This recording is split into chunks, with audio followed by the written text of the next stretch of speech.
Buenas tardes.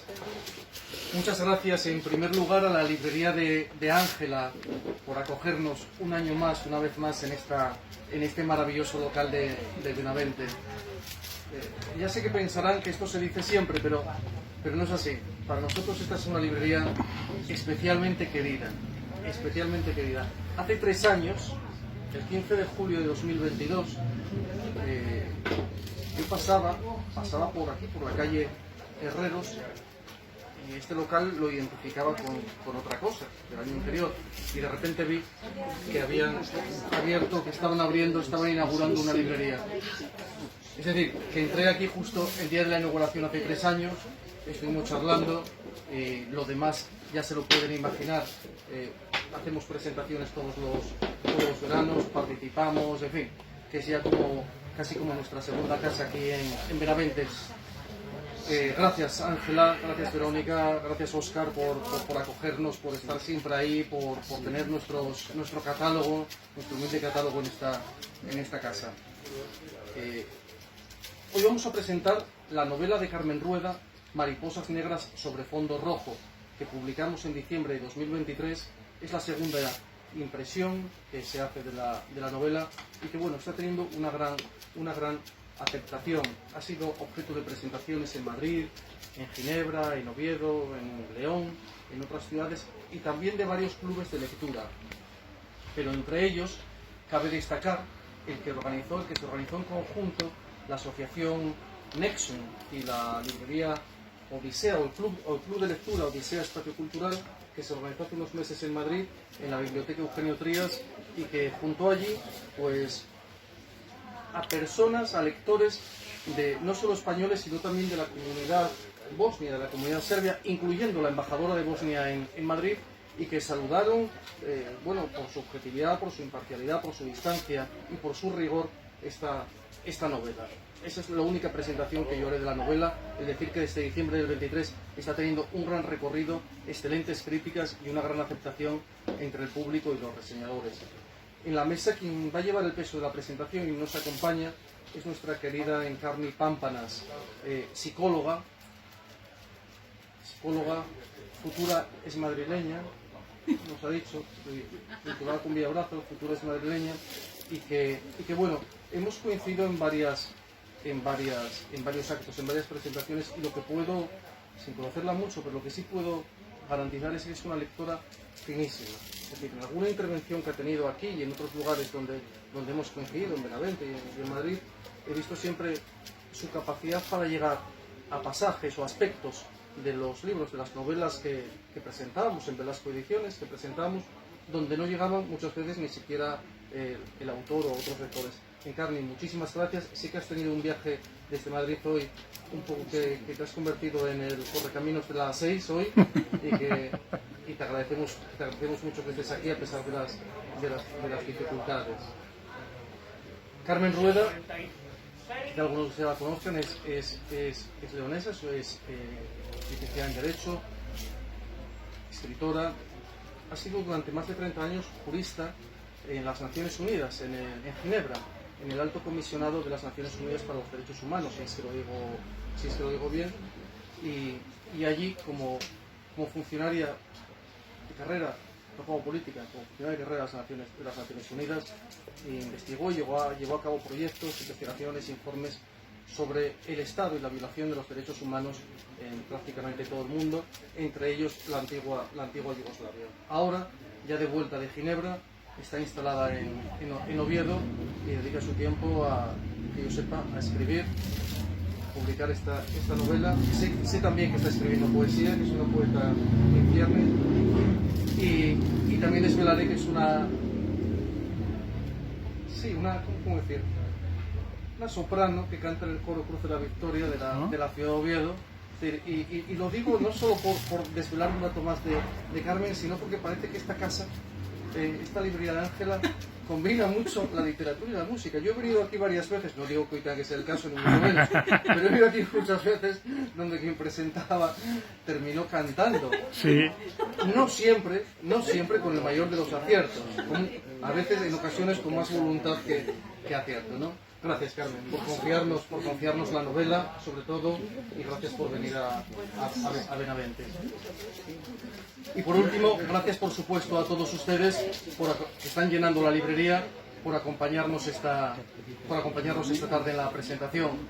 El peso de la presentación lo va a llevar Encarni en un diálogo con Carmen, pero ustedes siéntanse libres de no esperar al turno de preguntas, al clásico turno de preguntas, sino de unirse a la conversación cuando lo deseen. Nada más por mi parte. Encarni, cuando quieras.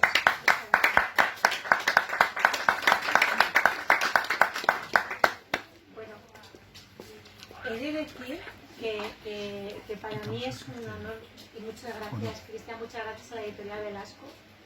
Para mí es un honor poder tener un diálogo de presentación con Carmen Rueda, no solamente porque es una oportunidad que tenemos para conocer de primera mano aspectos muy interesantes acerca pues, de todo lo relacionado a derechos humanos y que además está en este libro, sino también para conocer esta obra que recomiendo vivamente porque es una de las novelas, digamos novela por llamarlo, escritos más bonitos que tiene, todos son muy bonitos, todos recomendables, pero he de reconocer que este ha sido muy importante porque además nos traslada a un momento de la historia actual, una historia europea actual, como es la guerra de los Balcanes. Entonces es muy importante también conocer a través de la mirada de una mujer refugiada la historia de los Balcanes y la mirada a través de Carmen Rueda, que ha recogido muchos testimonios de primera mano y ha recogido mucha experiencia y mucha vivencia sobre la historia de los Balcanes, de todas estas. Entonces es agradecer cómo ha sido capaz o cómo lo ha trasladado con una exquisitez increíble en esta novela, que trata de una mujer refugiada que se llama Milena, con una vida como cualquiera de nosotras y nosotros puede tener aquí en Benavente o en Madrid o donde sea, una vida, bueno, pues una cotidianidad, y de repente por una guerra, por un desastre, como está pasando en muchas partes del mundo ahora, pues tiene que irse, su familia decide que se va a Ginebra, muy a pesar también de Milena. Y entonces todo ese encaje de mujer refugiada, todo ese encaje de encontrar un arraigo en otro sitio, dejando otro arraigo que además se está desmoronando en su casa, pues es como, es lo transversal a esta novela. Contado, ya digo, con una delicadeza increíble. Todas las etapas que atraviesa Milena, una mujer refugiada que sí que tiene referencia en Ginebra de amigos familiares, pero tiene que volver otra vez a construir, o por lo menos tiene que reencontrar, o por lo menos tiene que crear una vida sin perder la anterior, sabiendo que la está perdiendo. Yo esa pregunta que antes te hice, que es parte de Milena y en ti, ¿y cómo te has sentido al escribir esta novela, en este relato?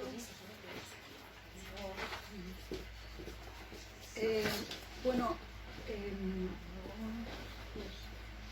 a veces me preguntan si esta novela la hubiera podido escribir, o sea, por la temática, al menos alguien que no fuera yo. Y bueno, yo digo que el peso de nuestras vivencias es importante a la hora de decidir un tema para una novela. Luego también la manera de escribirlo, obviamente, los aspectos en los que vas a incidir. Pero la temática es importante también, ¿no? Y la temática es muy problemática, o a mí al menos me lo parece. Entonces,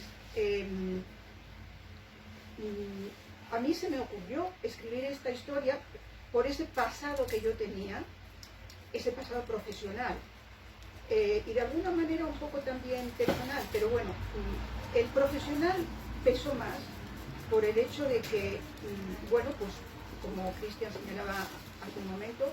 Ese ha sido mi trabajo, un trabajo en materia de derechos humanos, en una organización internacional, donde uno está expuesto a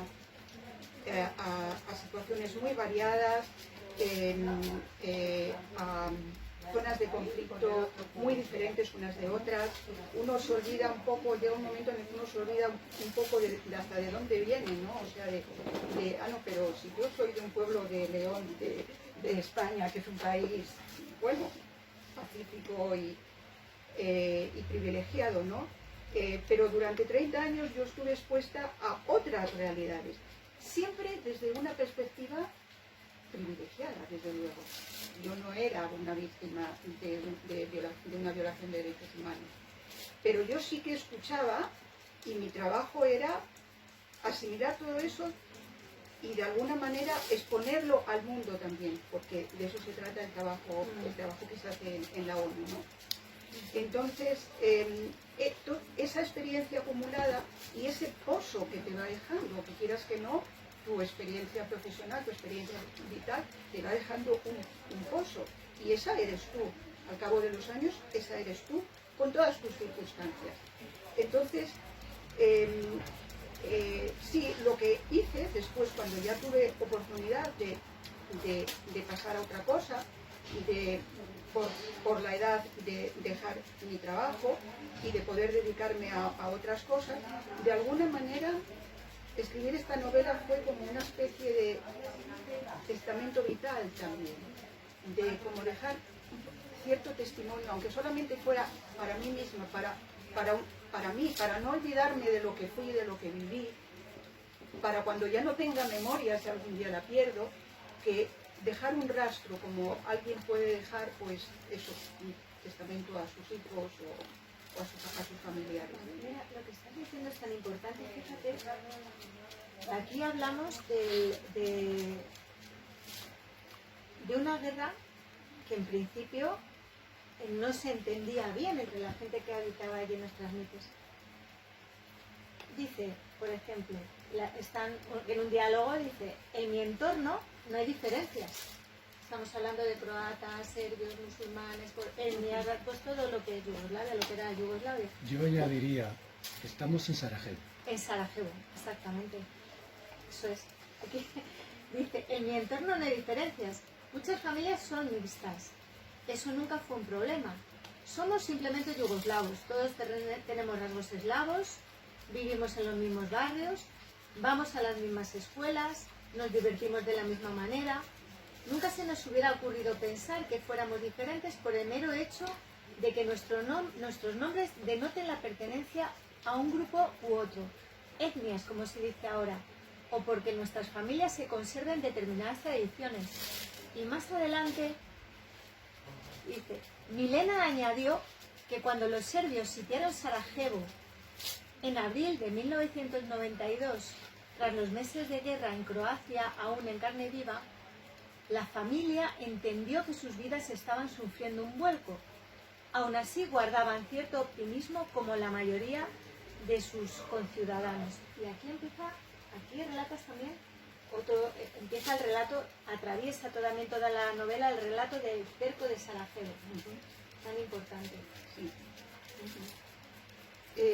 Bueno, digamos que yo escogí este entorno histórico, digamos, como tema de la novela, porque en su día me había parecido una cosa terrible. A ver, estamos en el 2025, la guerra de Bosnia duró 3 años, más de 3 años, entre el 92, empezó en la primavera del 92 y terminó, o la dieron por terminada, digamos que los acuerdos de paz se firmaron en diciembre del 95, es decir, hace 30 años. Y bueno, la mayoría de los que estáis aquí, de los que estamos aquí, tenemos cierta edad, entonces creo que nos suena, a todos nos suena de haber visto en la televisión las imágenes de todos hemos visto películas también, se hicieron muchas películas sobre la guerra en los Balcanes y sobre todo en la parte de Bosnia. Fue una guerra muy sangrienta y todo eso, bueno, si puedo hacer un paralelismo, es un poco como lo que podemos sentir ahora cuando vemos las imágenes de Gaza. Mutatis mutandis, evidentemente, pero ese impacto que creo que a todos nos produce esas imágenes, yo creo que eso también lo sentimos, por lo menos yo tenía 30 y tantos años, lo sentí en aquella época, pero ¿cómo es que esto está pasando? Que, a ver, que ellos, que es que están ahí, que es que hay 2.000 kilómetros nada más entre Madrid y Sarajevo, es Europa, son como nosotros, o sea, quiero decir, desde el punto de vista racial, si se puede decir, son blancos como nosotros, no sé. Entonces, a mí me pareció muy impactante, y tanto fue así que me quedó esa cosa de... Es verdad que yo también estaba trabajando en ese momento ya en la ONU, y fue esa guerra tuvo también mucho impacto en nuestra oficina, por los procedimientos que se tuvieron que desarrollar, porque había el drama humano fue tanto que hubo mucha actividad de la ONU, muchas oficinas de la ONU que se implicaron en los aspectos humanitarios, ¿no? Y a mí también me tocó más adelante, no en la época de la guerra, no tuve yo que viajar en misión de investigación ni nada de eso durante la guerra, pero sí algunos de mis compañeros. Y sí, un poco también después de la guerra, en la época de la reconstrucción del país. Entonces, todo eso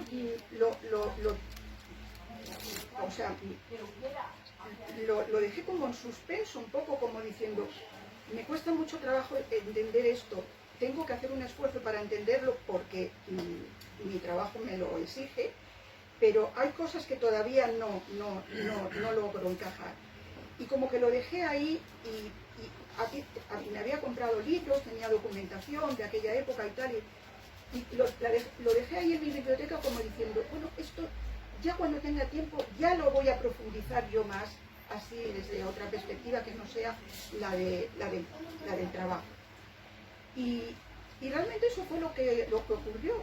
Rescaté ese material pues cuando me mudé de Ginebra a Oviedo, y bueno, pues lo volví a ver y dije, pues esto sí, pues me gustaría volver a leer este libro y tal, y así fue surgiendo la idea.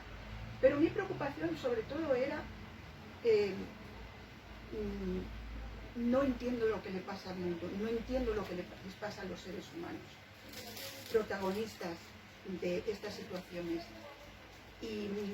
Y me he pasado 30 años haciendo un trabajo, haciendo lo mejor que puedo, poniéndome desde la perspectiva de las víctimas,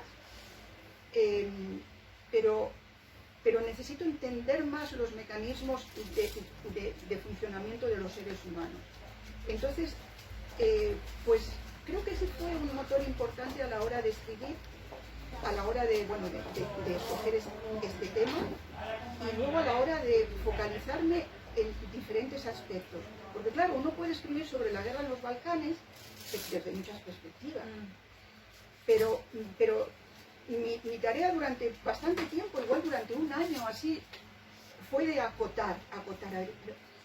A mí, ¿qué es lo que yo quiero realmente contar? Y primero, ¿qué es lo que yo quiero aprender y entender? Y bueno, así se fue perfilando el personaje de Milena y no otros. Y también la perspectiva, la orientación, enfocarme en temas como, pues, lo que es una cosa que puede parecer banal, pero que no lo es para mí no lo es en absoluto, que es la maldad del ser humano. ¿De dónde viene la maldad del ser humano? Es que eso es tan importante, Carmen, porque, mira, lo he apuntado, no entiendo los seres humanos. Te prometo que cuando más estudio a los seres humanos, por mi trabajo, menos lo entiendo. Yo tampoco, menos lo entiendo. Porque creo que no nos entendemos tampoco a nosotros mismos en qué momento podemos llegar a tomar una decisión sobre algo que no entendemos. Y encima tenemos que tomar o nos obligamos a tomar partido sobre algo que no entendemos. Y que hace unos días era de una manera, ahora es de otra manera, y hemos tomado partido, pero encima desde la maldad, o que realizas actos. Esto viene también, lo tienes reflejado en algunas entrevistas, en algunos juicios de testimonio que hay aquí, y que expresan, así como hay algunos que expresan que esto yo lo he hecho porque si no me pasaba algo terrible a mi familia. Había otros que dicen, bueno, sí, lo he hecho, pero que es verdad que no había como no quería no hacerlo. También viene aquí, es muy interesante porque también se refleja todo esto. Incluso en esta incomprensión que tenemos del ser humano, a mí también me llama mucho la atención qué positivo es. Describes en la novela, además en la novela hay muchas miradas. La mirada de la familia de Milena que dice, venga, tira para adelante, que esto es seguro, que venga, que no, estando ellos en Sarajevo, y bueno, atravesando, no voy a hacer spoiler, o sea, esto de verdad que lo tenéis que leer, atravesando situaciones, pero seguían insuflando ánimo. Estaba por otro lado la persona superviviente, me meto por todos los recovecos para poder sobrevivir al asunto. Se pierde el incendio de la biblioteca de Sarajevo, que también se plasma en el libro de una forma magistral. De ahí también el título es significativo, mariposas negras sobre fondo rojo, por algo viene el título. Y también llega un punto en que Milena dice, es que yo no me quiero, esto no lo soluciona nadie, no me voy a, ¿qué me pasa? Y la recomiendan que vaya que hable, que lo suelte, que encaje, que no encaje, sabiendo que hay un desarraigo y sabiendo que eso que nos pasa, que es tan profundo como estar, me recuerda a los sonidos, a los bombardeos que había, que tenía que estar encerrada en el sótano, todo eso. Entonces cualquier sonido me viene. Me incomodo porque me trae malos recuerdos, no quiero afrontarlos, y todo lo está trabajando y todo lo supera, todo eso también, pero viene de la indefinición, lo supera o lo va superando, por lo menos lo verbaliza. Y una guerra no se acaba contra esa, lo que demuestra todo el libro, y hoy, de hace 30 años, estos días, está ya haciendo 30 años, las noticias salen hoy y ayer. Me interrumpo, hoy precisamente, yo no lo recordaba, pero hoy hace un año que esta segunda edición salió de imprenta, y hoy hace 30 años de la masacre de Srebrenica. Del genocidio. Del genocidio de Srebrenica, sí, 30 años aquí casualmente, ¿no? Sí. Estaba leyendo en el colofón del libro que lo marcábamos. Sí, pero es que hoy hay un montón de noticias, ha habido actos en la colina, ha habido donde están muchos restos, y esto también viene. Fíjate, en La Haya, en Ginebra. Sí, perdón. Interrúmpeme tú a mí, por favor. No, es para que entendáis mejor. La historia, la novela cuenta la historia de Milena en un lapso de tiempo de 20 años. El tiempo de la novela es bastante largo, 20 años. Y bueno, y está dividida en 3 partes. Y son 3 momentos diferentes de la vida de ella. Entonces, el primero es el momento en el que ella llega a Ginebra, una joven, y es como, digamos, un poco lo que cuenta es el exilio, es el tema que pesa, que se aborda en esa parte todavía, es sobre todo el exilio, el impacto que supone para una persona que viene, como dijiste antes, de una familia normal y corriente, pero que de repente su país entra en guerra y su entorno se desmorona. La gente huye del país, la ciudad está sitiada, la gente no tiene cómo cubrir sus necesidades esenciales y ella sale al exilio. Entonces es la historia de cómo ella se tiene que adaptar a esa situación, a su nueva situación en un país en el que ella nunca estuvo, en el que no tiene interés en vivir, porque ella lo que quiere es vivir en su propio país. Sí, ya lo ve como es un tránsito, es provisional. Es un tránsito, sí. Ella se convence a sí misma de que está de paso, que va a volver, que aquello se va a terminar pronto, que la guerra se va a terminar pronto, que ella va a poder volver. Y esa creencia le ayuda también a tirar para adelante. Porque necesitamos, en situaciones de crisis, supongo que lo que necesitamos, cosas a las que agarrarnos, cosas en las que creer, para esperanzas, para poder seguir viviendo en realidad de manera más o menos normal. Luego la segunda parte es ya una Milena más madura, han pasado algunos años, es una situación más madura, más estable. Y la tercera parte, en esa segunda parte, pues vemos a Milena ya con un trabajo, es intérprete en las Naciones Unidas, y tampoco está elegido por curiosidad, por casualidad esa profesión.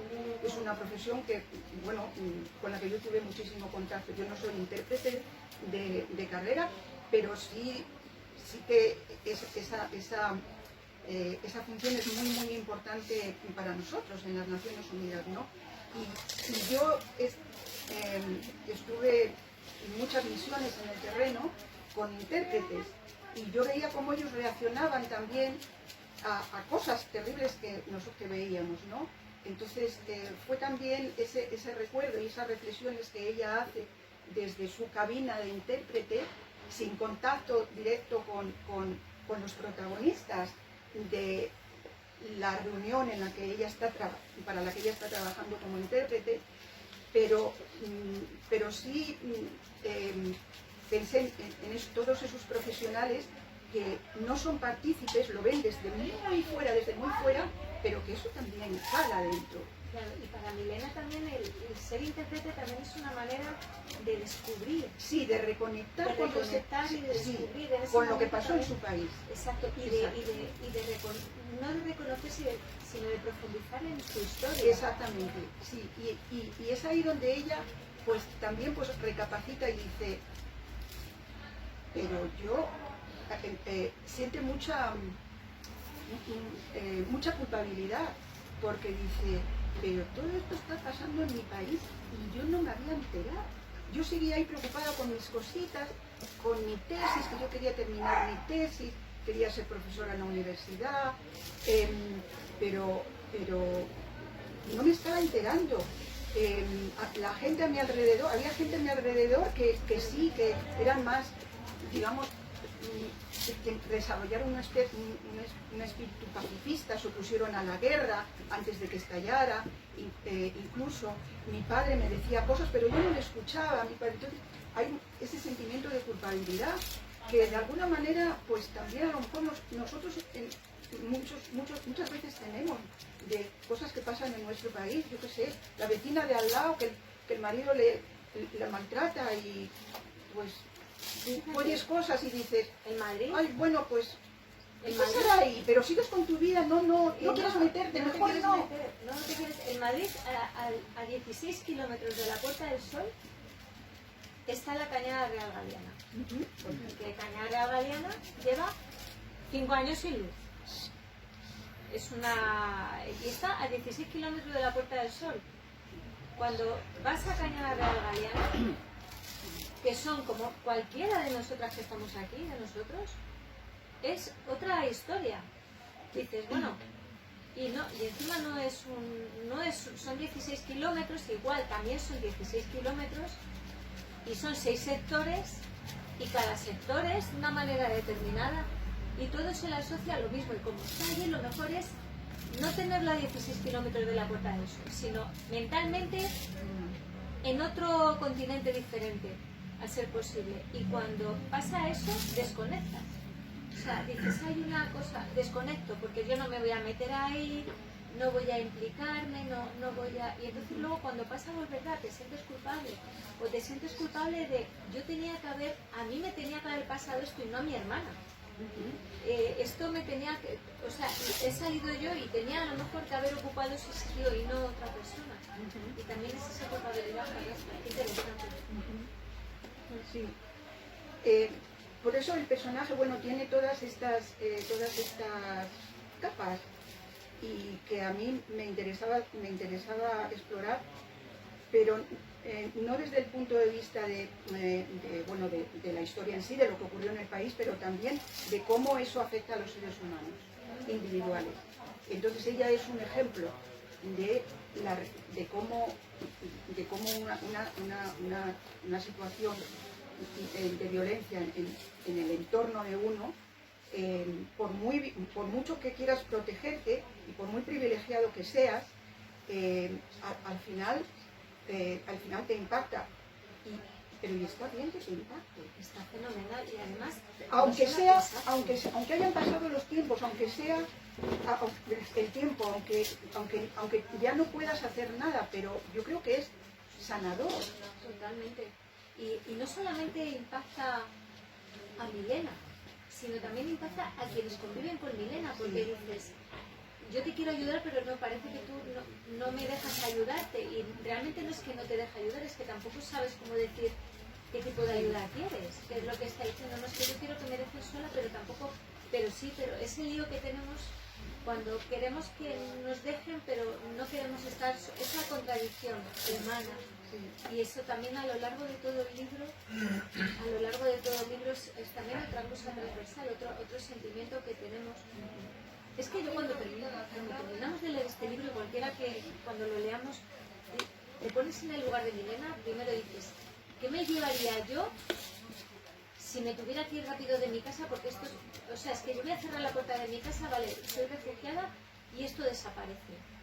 ¿Y aquí qué me llevaría? Porque esto a lo mejor no se nos mete en la cabeza, pero es que nos puede ocurrir, ojalá no, pero nos puede ocurrir, pues, 1000 cosas pueden ocurrir. O no sé, o cómo empiezo de cero en otro sitio, sin nada. Porque hay personas que empiezan de cero sin nada y no tienen ningún estereotipo asignado. Pero si vienen de cero porque han venido en patera, ya tienen todos los estereotipos del mundo, no les falta ningún estereotipo, negativo. Cuando hablo de estereotipo lo voy a poner en negativo, no lo voy a poner en positivo. Entonces, Milena todo eso lo tiene dentro, porque lo tendríamos dentro si nos tenemos que ir a otro sitio. Y la tercera parte de Milena... y la tercera parte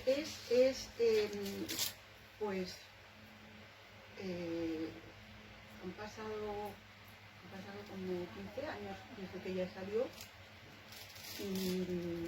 y por circunstancias de la vida tiene que regresar, y digamos es la historia del reencuentro con la ciudad, con su casa, con la ciudad que dejó atrás, y con la nueva realidad del país, y con las personas que quedan de su familia, y como ella sigue reflexionando y descubriendo qué es lo que ella tiene que hacer con todo eso. Porque la guerra no se termina, y nosotros en este país lo sabemos muy bien, la guerra no se termina solo cuando se firma la paz. La guerra dura mucho más, va mucho más allá de esa generación, incluso de la siguiente. Pasa de una generación a otra. Entonces me interesaba mucho también también porque es un tema, como digo, que como ciudadana de este país, las cuestiones de la memoria pues me parecen importantes. Me gusta explorar ese aspecto también. Pero no solamente como situación, o sea, no solamente como ciudadana de este país, sino que también a través de mi trabajo yo he visto mucho cómo en lugares de conflicto, en países en conflicto, el paso del tiempo tiene una importancia, y cómo esos sucesos van a pasar a las generaciones futuras es algo que debe cuidarse. Y por eso es que lo abordo en esta novela también. Era muy importante para mí dedicarle un espacio a la memoria. ¿Qué hacemos con la memoria? Sí, porque dice, muchas veces, como no nos han contado las cosas, pues no sabemos qué pasó, y como que partimos de cero, pero hay una historia detrás, que también eso lo abordas en la novela. Sí. Cuando ya te enteras y cuando empiezas a leer qué escriben otras personas sobre su experiencia, cuando descubres notas, cuando descubres documentos, cuando dices que tenía que haber prestado atención a lo que me estaban diciendo. O sea, que no se nos olvide que nos tienen que contar, que tenemos que escuchar, porque aquí es verdad que pasan muchas cosas y dicen, no, pero de eso no vamos a hablar, no, si es que precisamente hay que hablar de eso. Sí. Es que precisamente hay que hablar de eso, no, eso yo no, mejor que no lo sepas, es que precisamente es lo que lo tienes que saber. Sí, sí. Y luego es curioso también cómo eso pasa durante muchos años, o sea, durante un tiempo, pero luego de repente hay alguien que te pregunta, pero ¿cómo es que tú no... oye, que he conocido a fulanita y me ha contado esto de ese país en el que tú naciste y en el que tú viviste, pero tú nunca me habías contado eso, tú nunca me dijiste nada de eso. Bueno, ¿para qué te lo voy a decir? No te interesa ya, eso son historias viejas, son historias antiguas. No, pero es que yo quiero saber. Sí. Aunque quieras romper con el pasado, sí, ahí está. Sí. Y entonces es... Exacto. Siempre te vas a encontrar con... O sea, vas a abrir un cajón o alguien va a hablar y va a decir algo y te va a recordar aquello. Y además esa persona quiere saber, quiere que le cuentes. Pues, no sé. Yo aprendí cosas de mi padre que me las contó un año antes de morirse. Murió en el 2020, que yo no sabía. Y murió con 98 años. Y me contó cosas de su familia. Y me alegré muchísimo de que me las contara.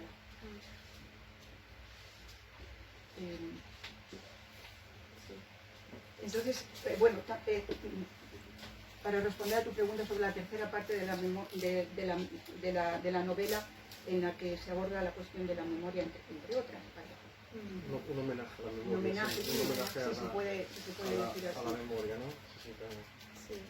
Y también para sentar los cimientos. Esto tiene un origen, o sea, esto tenemos que saber de dónde venimos para ir, saber dónde, por lo menos para dónde no queremos ir. Sí. De hecho para situarnos aunque lo que tenemos en la mano es una novela, sin duda, pero Carmen ha tenido el acierto, como bien dice Carmen, para saber de dónde venimos, para ubicarnos, ha tenido el acierto de añadirle unas 8 o 10 páginas de prefacio a modo para que el lector, que a lo mejor no recordamos o no sabemos qué es lo que pasó en aquellos años, 8 o 10 páginas de prefacio histórico, político, social, es decir, cómo se llegó a esa situación, ¿no? Es decir, podríamos decir que esas 8 o 10 páginas son, y lo cerramos también, el libro, con un anexo cartográfico, donde ponemos dónde se desarrolla cada parte de la novela, dónde se desarrolla. Metemos 3 mapas y creo que es también una manera de situarnos, ¿no? De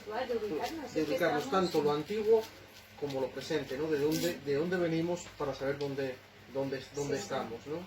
Eso me parece muy, muy importante. Y que podemos estar haciendo referencia en cualquier momento de la novela, tanto a los mapas como al prefacio. Como al prefacio, perfectamente. O sea, no va aparte tampoco, no. Podemos estar. En un club de lectura hace poco en Oviedo, me contaron los lectores que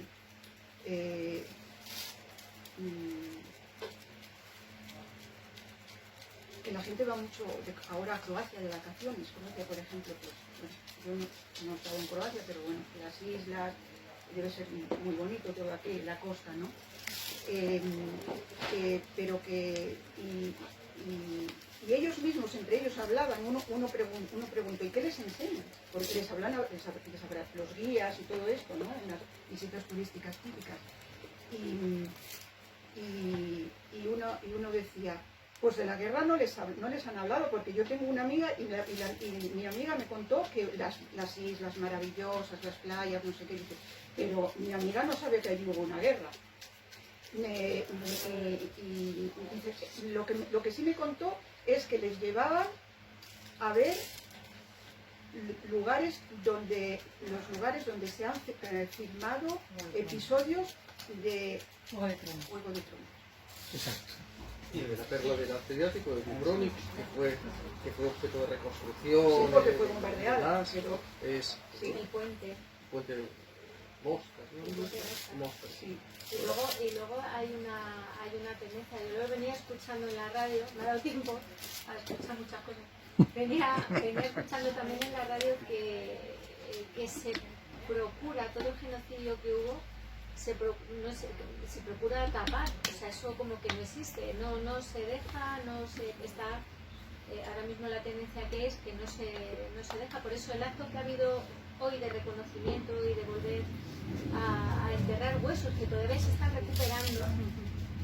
Es que esto, huesos, bueno, tampoco voy a decir nada, allí se están recuperando todavía huesos, hoy se han enterrado y ha sido un reconocimiento total, ha habido una gran concentración en este tema, en este sitio también, lo quisieron cambiar de nombre, también, para que no estuviera ubicado, incluso en Google Maps cambiaron de nombre el sitio, esto a día de hoy. Sí, sí. O sea, 30 años después dicen que no ha pasado nada. Barrer la memoria. Barremos la memoria, entonces tan importante es que tengamos memoria. Por lo menos si lo repetimos, que sepamos que estamos cayendo en el mismo error. Y por lo menos para que sepamos dónde no queremos ir o por lo menos lo queremos atajar. Entre muchos aspectos que hemos escuchado a los lectores, que además es a nosotros, creo que Carmen también, es lo que más nos interesa. Más que escuchar a los críticos, que está muy bien. De hecho, en esta nueva edición ya vienen algunos extractos de reseñas y está muy bien. Pero lo que más nos interesa es escuchar a los lectores. Y hemos visto que hay quien se interesa más por la parte histórica, por la parte política de la novela. No deja de ser una novela histórica, más allá de la cuestión técnica de que no han pasado los suficientes años desde la muerte del autor, etcétera, para que se considere, pero no deja de ser una novela histórica en cuanto que hay un marco real, hay unos personajes reales y hay unos personajes ficticios, ¿no? Y hay lectores que se interesan mucho por esa parte, pero hay otros que lo que les interesa es sobre todo las aristas de Milena, la parte humana, la parte más, no voy a decir más literaria, porque literatura es todo, pero sí la parte más humana de la protagonista, de Milena como protagonista, y de cómo emite, cómo radia, es decir, en círculos concéntricos en todos los que le rodean, en las distintas partes de la novela, tanto en los pasados, como es su familia de Sarajevo, que hay cosas que aparecen, como en los presentes, como es su nueva familia, su marido, su hija, su nueva familia en Ginebra, ¿no? Es decir, es como si fuera un foco de calor, Milena, no es solo lo que a ella le ocurre, sino cómo todo lo que a ella le ocurrió durante esos años que Carmen narra de la novela, desde su salida de Sarajevo como refugiada a cómo está instalada ella en Ginebra, todo lo que le ocurrió, cómo afecta a todo lo que le rodea, ¿no? Claro, viene una mochila, totalmente, con una mochila y esa mochila a sus compañeras de piso. las va El tema de sus conversaciones con su psicóloga es importantísima, a su familia, ¿no? Eso es una parte que yo destacaría mucho. Y luego también destacaría también, si me queréis, otra de las cosas importantes es cómo se quemó la biblioteca y qué pasa cuando hay una guerra y queremos que la memoria, queremos que desaparezca, vamos a por la biblioteca, y cómo las personas estuvieron rescatando libros de la biblioteca, que también aquí viene, o sea, también lo describes, o sea, qué manera de decir, a por la biblioteca. La quema de libros me recordó también a cuando se quemaron los libros en el régimen nazi. La cultura, se quema la biblioteca y vamos desesperadamente, nos importa, vamos a rescatar libros a la biblioteca, o sea, que no dejamos que se queme la biblioteca, no, porque ahí tenemos la historia, ahí tenemos la cultura. Eso también es muy importante también, tiene mucho peso también a lo largo de la historia, el recuerdo que tiene continuo de la imagen de las mariposas negras de la biblioteca, de cuando se quemaba. Es otra de las cosas. Sí, a mí cuando estaba documentándome evidentemente para la novela, que fue un proceso intenso, placentero, es decir, que me gustó esa parte del trabajo de documentación, pero descubrí muchas cosas que me interesaron y que luego las quise plasmar. Y una de esas cosas fue que el genocidio no fue genocidio solamente en vidas humanas. El genocidio fue un genocidio cultural igualmente. Y el genocidio cultural se materializaba en poner todo el empeño de destruir una cultura y unas tradiciones que habían estado presentes en ese territorio de los Balcanes desde la Edad Media. Entonces, por eso se quemaban las bibliotecas, para borrar el rastro de todo eso. Que allí, bueno, que sí, que había una gente que tenía la religión musulmana y tal, pero que eran una minoría, que eran una etnia, una minoría. O sea, ningunear, en definitiva, a una parte muy importante de la población y la cultura que esa civilización había generado en el país. Entonces, se quemó la biblioteca de Sarajevo, pero se quemó también la biblioteca Aposta, quiero decir, no fue por casualidad, Aposta. Se bombardeó también la biblioteca de estudios orientales, que era también muy importante, un centro de estudios de muchísima importancia en Sarajevo. Se quemaban bibliotecas en otras ciudades del país,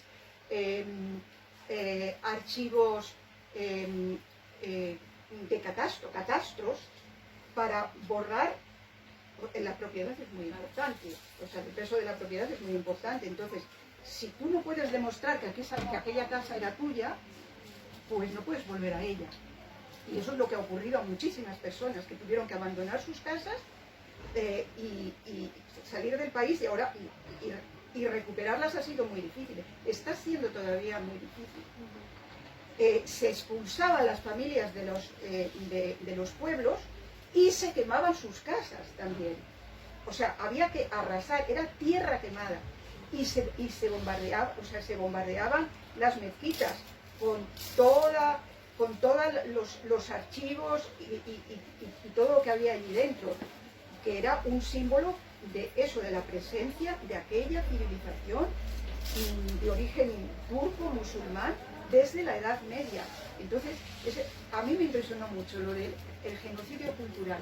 Y desgraciadamente, bueno, cuando se trató de hacer justicia, o sea, cuando la ONU trató de hacer justicia y se nombró un tribunal penal para castigar a los autores del genocidio, sin embargo, el foco, claro, lo más importante siempre son las vidas humanas. Entonces el foco se puso en los autores del genocidio, los que mataron, los que cometieron masacres. Pero los aspectos culturales no interesaban tanto, había tanto que hacer que eso se fue quedando de lado, ¿no? Entonces, bueno, Sí, la cultura es importante, pero solo hasta cierto punto. Lo importante son las vidas humanas. Claro, pero no paramos a pensar que la cultura es lo que compone la humanidad. Claro, claro, O sea, y lo que identifica a un pueblo, a una sociedad, a un... y todo eso se perdió y no se le ha puesto, bueno, no se le ha dado suficiente importancia. Y yo quería rescatarlo en una novela y por eso, bueno, un poquito lo abordo porque a mí misma me impactó mucho. Y es muy importante ese aspecto cultural de despersonalización, porque influye en la despersonalización. Es una característica para estigmatizar a una persona, para estigmatizar a una cultura. Primero la identificas, luego la señalas un aspecto a resaltar, cosificas eso. Siempre lo malo, siempre lo malo. Bueno, otras formas, el negativo, eso lo asocias a algo negativo. Sí. Y lo dejas luego al margen y ya cuando lo has cosificado, tú a una cosa, a un cuaderno, a una botella de agua de plástico la puedes tirar, no duele. Entonces cuando se nos desprovee de la humanidad y entra dentro de la cultura, entra dentro, todo eso es más sencillo poder ningunear o poder no reconocer al ser humano como ser humano. Entonces esto también se transmite aquí perfectamente, esa manera de mirar. Podríamos estar hablando, cada página de la novela, créame, da para un comentario, para una conferencia. Hay otros aspectos muy interesantes, está como no las violaciones de derechos humanos, el abuso a la mujer durante la guerra, el abuso sexual como arma de guerra, no solo contra la mujer, sino contra sus descendientes, ya saben, porque pasan a ser malditos, ¿no? Eso es algo, no se inventó en esta guerra, lamentablemente, es algo de todos los tiempos, ¿no? Lamentablemente, y parece ser que sigue. Hay también un personaje que descubrirán, un personaje real, que es la líder serbia, y a partir de ella, otros temas que se tocan aquí, y que a mí me interesaron mucho, es el tema del arrepentimiento, o del no arrepentimiento, el de la obediencia de vida, también el de la obediencia de vida, que ha estado presente en todos los crímenes de lesa humanidad. Siempre hay una parte, está aquí Carlos Villán, experto en derecho humano a la paz, pero en todos los crímenes de lesa humanidad siempre hay, no voy a decir una excusa, pero siempre hay quien se agarra a la famosa obediencia de vida. También está aquí en esta novela. Podríamos estar hablando, pero bueno, yo si no, daría ya el paso quizá A quien quiera preguntar que algo, nos interrumpan, o llevamos una hora nosotros muy a gusto, pero no querríamos... si nos dejan puede ser puede ser dos o tres. dos días. No querríamos abusar de su paciencia y de su tiempo. Así que únanse a la conversación cuando lo deseen. Si quieren hacer alguna pregunta, es el momento. Carmen, por supuesto. Sí, adelante. ¿En qué situación se encuentran ahora? En este momento de la historia? ¿Cómo están? Patinando. Pues bastante mal.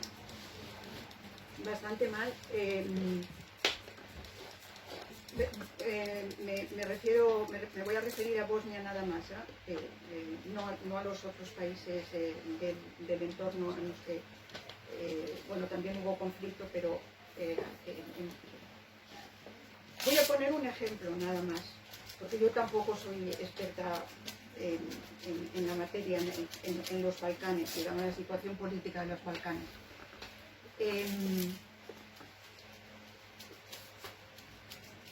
En Bosnia el territorio es un territorio muy pequeño, son nada más 2 millones de habitantes, entonces está dividido en lo que llaman en 2 regiones, por llamarlo de ellos lo llaman repúblicas, en 2 repúblicas. Una es la Federación Bosniaco-Croata, y otra es lo que ellos llaman la República Srpska, que es la parte serbia, la parte de población serbia que forman su propia república. No estoy hablando de Serbia capital Belgrado, no. Esto es República Serbia dentro de Bosnia, de Bosnia-Herzegovina, que es el nombre completo del país.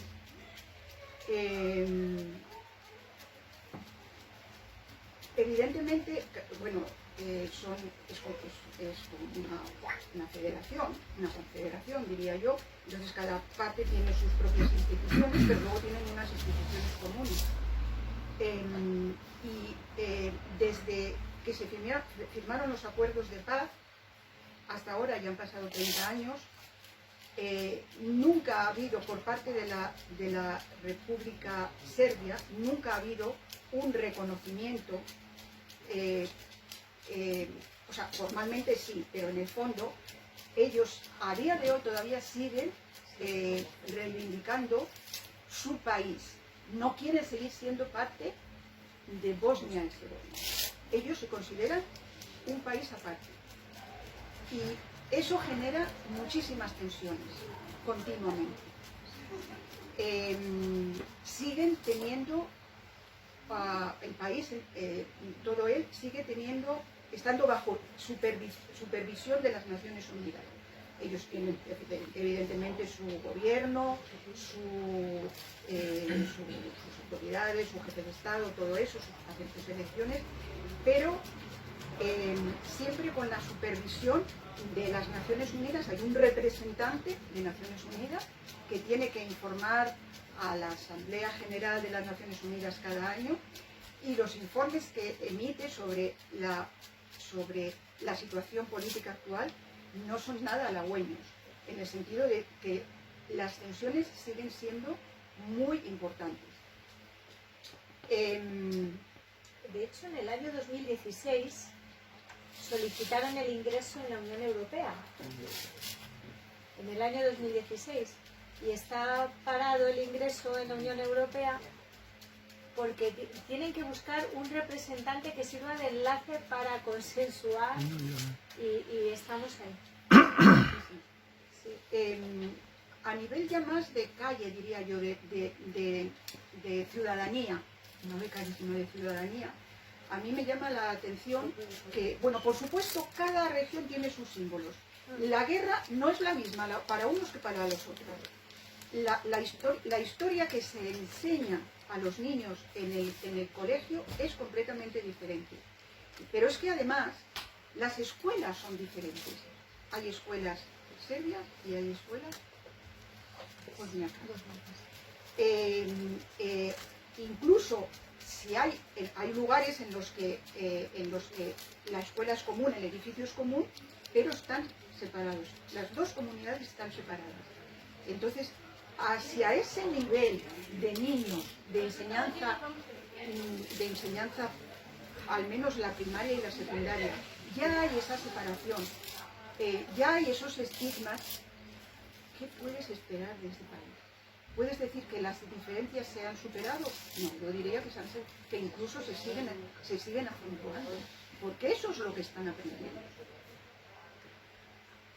Hay otro dato también importante que corrobora en la misma dirección lo que dice Carmen Rueda, es que la clase política en Bosnia y Herzegovina es la clase política dominada por la corrupción y por la compartimentación del poder en función de la etnia.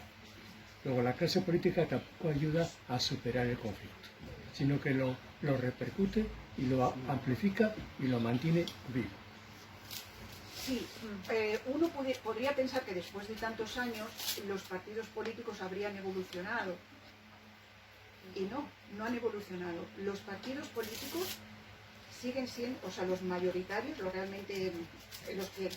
que tienen votos suficientes como para ganar representación, siguen siendo partidos de corte nacionalista. El bosniaco, el serbio, el croata. Entonces, pero no hay un partido, digamos, con otra orientación que pueda ser más, digamos, cuestiones simplemente de refuerzo de la democracia, o el partido, yo qué sé, o sea, que más orientado por las cuestiones, digamos, ideológicas clásicas, como puede ser aquí, ¿no? No, allí la orientación sigue siendo fundamentalmente nacionalista. Y eso es un problema muy importante, después de 30 años. Adelante. Gracias por por la charla que me está interesando muchísimo. Me ha llamado la atención lo que decían acerca de la memoria, que han pasado 30 años y parece que todavía no tienen muy claro cómo enfrentar la reparación y demás. Podrían preguntarnos a los españoles, que llevamos 90 y sabemos mucho más de esto, ¿no? A lo mejor le preguntaba usted al principio acerca de la condición humana, ¿no? Eran los hombres sospechosos de ser malos, o a lo mejor es evidente que lo son. Bueno, pero yo creo que hay personas a las que podríamos preguntarles cómo son los seres humanos, ¿no? Hay algunas personas que lo tienen muy claro y de hecho adoctrinan al resto de la humanidad acerca de esto, ¿no? Si le preguntan ustedes a Trump o a Milei, perfectamente sabrán a qué atenerse.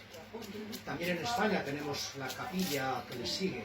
Por tanto, a mí me gustaría que nos contara Carmen, cómo deberíamos, ya que tienes además una experiencia tan importante en un organismo como la ONU, cómo enfrentar de un modo, no sé, ético, podríamos decir, el problema de la memoria.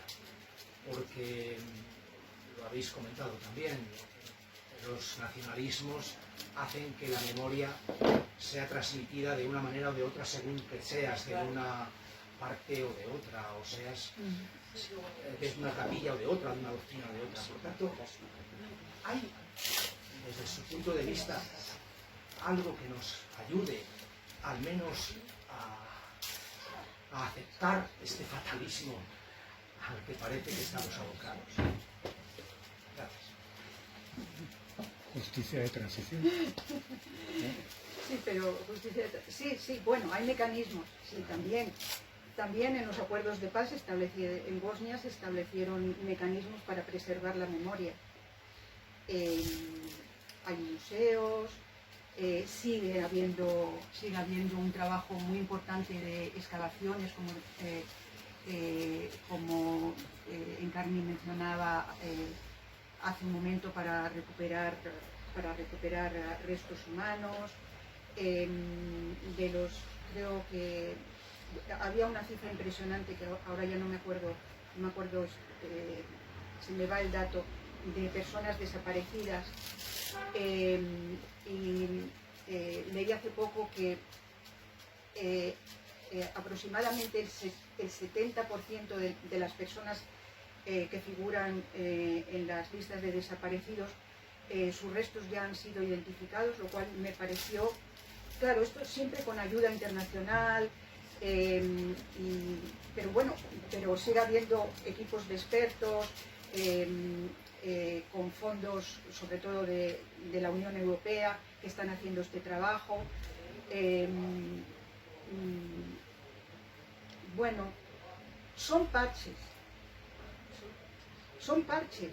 o sea, yo lo que creo es que necesitamos seguir evolucionando en cultura de paz, en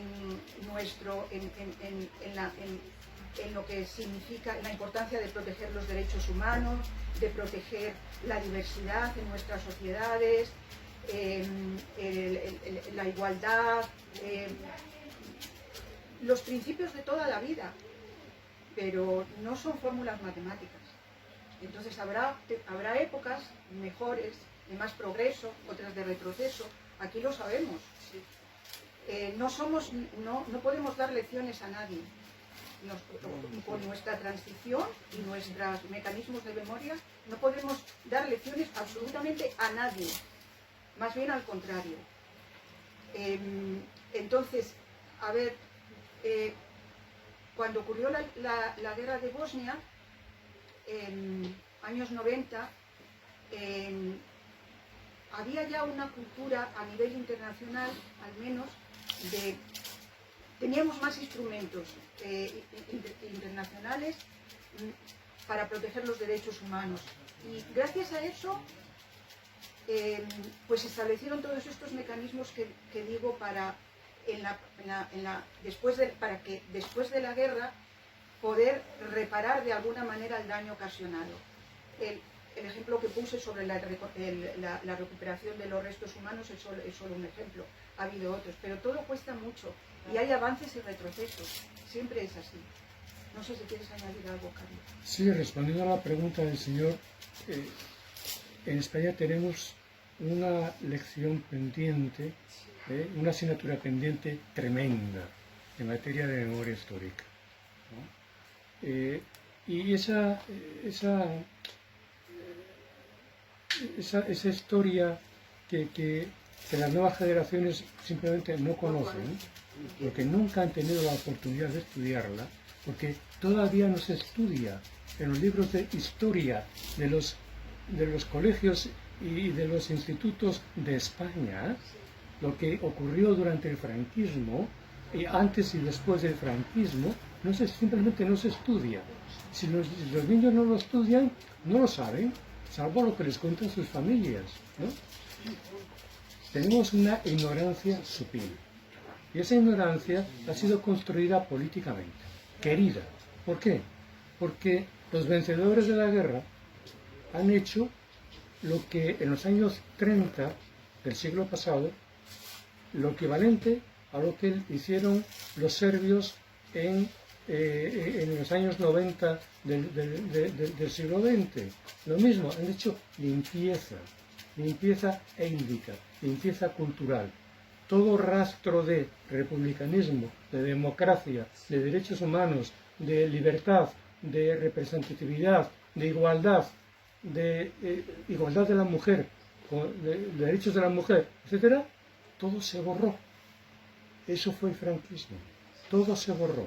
Más allá de los muertos durante la guerra y la posguerra y el posfranquismo, tenemos un récord de personas desaparecidas en España. Son más de 200.000. Más de 200.000 personas que siguen, se supone, en las veredas de los caminos, y por aquí seguro que hay tumbas completamente desconocidas en donde yacen los que fueron paseados, entre comillas, por los falangistas, por los franquistas, por los militares, o por la Guardia Civil, o por quien quiera que haya sido, y que desaparecieron un día de sus casas y no han vuelto, simplemente por haber sido republicanos, o haber sido maestros republicanos, o haber sido simplemente no fascistas, simplemente demócratas. Todo eso tenemos que recuperarlo. No lo podemos dejar arrumbado en el baúl de los recuerdos para que se vaya olvidando, que es el objetivo. El objetivo de la derecha española es ese, justamente, no hablar de ello y que se vaya borrando y se vaya olvidando, porque además los viejos se van muriendo también, felizmente, ¿no? Pero todavía tienen memoria directa de lo que ocurrió durante la Guerra Civil Española, pues prácticamente ya están todos muertos, por razones biológicas. Entonces todo eso está pendiente. ¿Y cómo ha respondido la democracia española ante ese reto tan impresionante de memoria histórica, de memoria democrática? Ha respondido con una ley de memoria histórica del año 2017, en la época de Zapatero, que quedó cortísimo. Y en el año 2023, con la ley de memoria democrática del presidente Sánchez, que también ha quedado corta. ¿Y por qué ha quedado corta la ley de memoria democrática? Es un avance con respecto a la ley Zapatero, es un avance, sobre todo en un aspecto muy concreto que podrán ustedes comprender enseguida. En la ley de memoria democrática del año 2023, España reconoce por primera vez que el Estado español tiene la obligación de buscar a los desaparecidos de la Guerra Civil Española. Así de simple. El reconocimiento de la obligación internacional del Estado español de buscar a los desaparecidos, eso se reconoce por primera vez en la Ley de Memoria Democrática del año 2023. 23, de hace 2 días. Pero esa ley no es suficiente, porque no basta únicamente con recuperar los restos de los desaparecidos, identificarlos y devolverlos a sus familiares. Es que hay que rendir justicia y reparar a las víctimas. hay que rendir justicia. Y ahí, en materia de justicia, no se ha avanzado ni un milímetro. ¿Por qué? La ley de amnistía del año 1977 prohíbe a cualquier tribunal investigar cualquier hecho ocurrido, cualquier asesinato ocurrido durante la Guerra Civil o la posterior represión franquista. La ley de amnistía del año 1977. ¿Por qué sigue existiendo esa ley? Pregúntenselo ustedes al PP y al PSOE, que son los que forman la mayoría en el Congreso de los Diputados.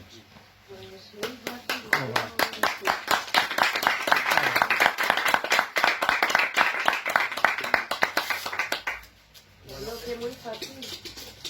A día de hoy sigue la gente teniendo miedo de abordar estos temas, porque te crucifican. Como tengas una idea que no sea la que, ¿sabes? Y parece que calla. Somos un poco cobardes. Los españoles somos valientes para muchas cosas, pero somos un poco cobardes. Mire, y como la historia real no se sabe, por los jóvenes...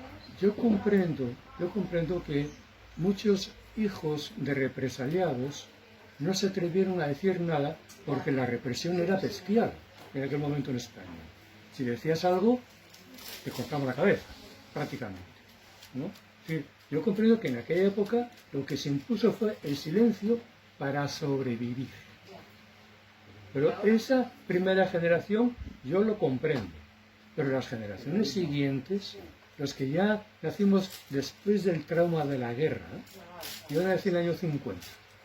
¿no? Yo no viví la guerra, pero sí en el año 50, los años 50 y 60, todavía había muchos restos de guerra, de la posguerra, y sobre todo había dictadura.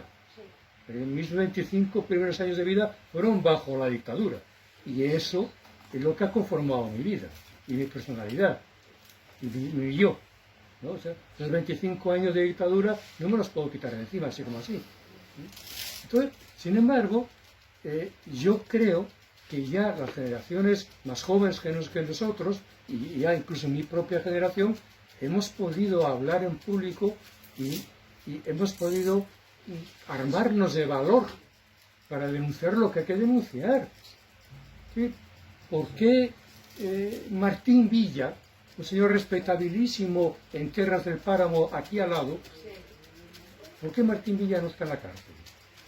Cuando está siendo perseguido por ser criminal de guerra. Martín Villa. ¿Y por qué no está en la cárcel? Bueno, pues la justicia no es perfecta, pero ustedes saben por qué está siendo perseguido por ser criminal de guerra. No es ningún tribunal español el que le persigue por criminal de guerra. No, es un tribunal de Buenos Aires. De Buenos Aires, en Argentina. Pero bueno, ¿cómo es que un tribunal de Buenos Aires quiere exigir responsabilidad penal a Martín Villa desde Buenos Aires? Por la justicia universal. Por el principio de la justicia universal. ¿no? Y hasta ahora el Estado español lo que ha hecho ha sido contribuir a que no prospere la persecución contra Martín Villa ante el Tribunal de Buenos Aires. No han querido entregarle, no han querido que declare ni siquiera desde España, no han querido, le están cubriendo continuamente.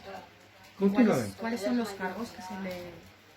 Criminal de guerra porque durante su ministerio, cuando fue ministro de la Gobernación y antes de Relaciones Sindicales, en la transición política española, en los primeros gobiernos de Arias Navarro, y siendo ministro de la Gobernación, que ahora se llama Interior, ¿no?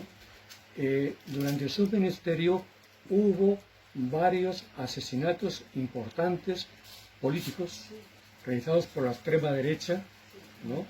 En concreto, por ejemplo, la represión bestial que se organizó en la ciudad de Vitoria cuando ante una manifestación puramente sindical de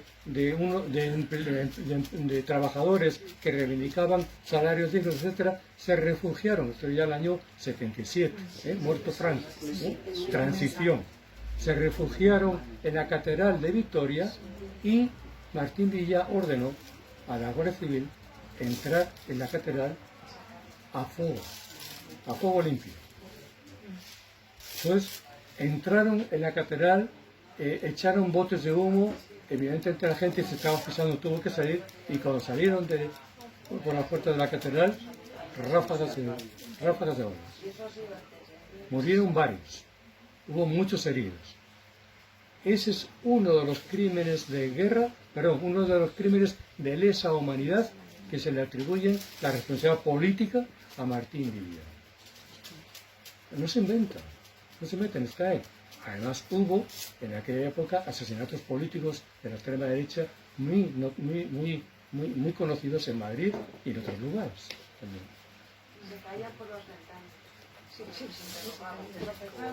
El chico que fue desfenestrado. Aprendemos hoy, ¿Alguna otra pregunta? Volviendo a la novela. Perdón. No, por favor. Volviendo a la novela. ¿Alguna otra pregunta? Yo no quería hacer una pregunta, pues sí que dar un testimonio. Si yo estuve en el 2005 en Croacia. Quiero decir que efectivamente tuvimos un día joven y teníamos que hablar de la guerra, a pesar de que cerca de Cádiz pasamos por pueblos totalmente destrozados, con marcas de buses, de balas, a pesar de que parábamos en algunos sitios y nos decía no vayáis a dar un paseo porque aún había minas, había bombas, nunca jamás nos pusieron. Pero hubo varias cosas que a mí me impresionaron mucho. Primero, que en todas las ciudades había como unas salas grandes con retratos de personas que habían caído. Me impresionaba mucho que eran nacidos, muchos de ellos en los 70 y los 60. Eso te quedaba muy así. Otra cosa que me impresionó mucho fue que el chico este era joven, en una semana entera no le vi sonreír ni una sola vez. No sonrió ni una sola vez. Y además era cuadriculado. Tuvimos que... O sea, estaba... Yo diría que traumatizado. La única vez que le vi un poquito así fue cuando pasamos por delante de un depósito de armas. Que había tanques, que había no sé qué. La única vez que nos quedamos así. Y otra cosa que me impresionó, y eso sí que es cierto, fue un poco en relación con lo que decimos del silencio. En Split teníamos una guía local, y yo en mi ignorancia había un retrato grande de un señor militar, y pregunté, ¿y ese señor quién es? ¿Es el presidente? Y ella se asustó muchísimo, era educada, y después me llevó a un lado y dice, no, este es un criminal de guerra y me están buscando, pero por favor no hables nada. Y eso me recordó mucho, porque soy más joven, pero sí viví en dictadura, cuando en casa me decían, no digas esto, me lo recordó mucho. Pero sobre todo, ya digo, el chico tenía 20 y tantos, no sonrió. Y nada, solo es lo que quería decir. Sí, no puede ser de otra manera. Fue una guerra muy sangrienta.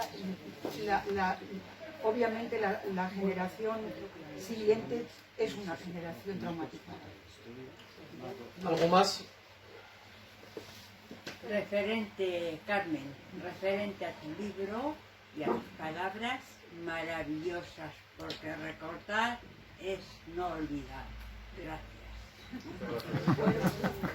Bueno, a mí me gustaría... A mí me gustaría acabar, bueno, por supuesto ahora Carmen firmará ejemplares a quien lo desee. Me gustaría acabar con la lectura de dos líneas, son solo dos, que José Luis Díaz Caballero, que está en esta casa, escritor y crítico literario, publicó sobre la novela en una maravillosa reseña en el diario El Comercio. Dice, una novela robusta como los viejos pilares de la biblioteca de Sarajevo, y luminosa como los supervivientes que soñaron con su reconstrucción. Muy bonito.